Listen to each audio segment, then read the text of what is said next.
Welcome to Better Living with Adrienne. We're joined with Darren Campo, TV executive and the author of a wonderful book called Alex Details Revolution. And real quick before we start, you are coming out with a second book. Alex Details Rebellion is coming out in October. By Jackie Jordan. Jackie Jordan Inc. is publishing. Okay.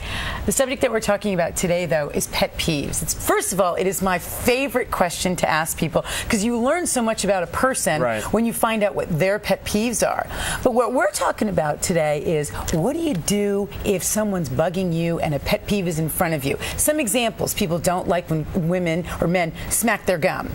I can't stand, let's get this close to the mic. I can't stand that sound. Nobody likes that sound. I don't like busy person. I don't like someone that jingles their change. What about chewing sounds or slurpings? Or driving really slow in the left-hand lane. Or if you're walking on the sidewalk in New York, going to work, to the subway, walking too slowly in front of someone.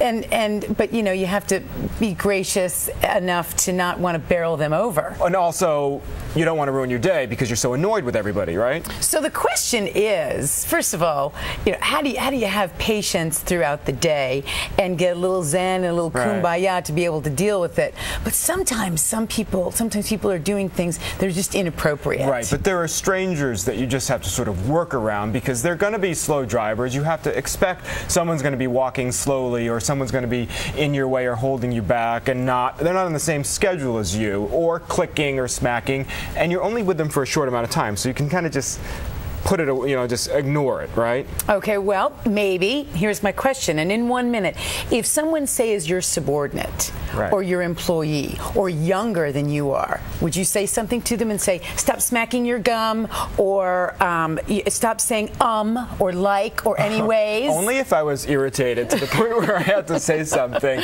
or I felt it was harmful to them. You know, my first job out of college, my boss made me write down the word. He said, spell this word, anyway.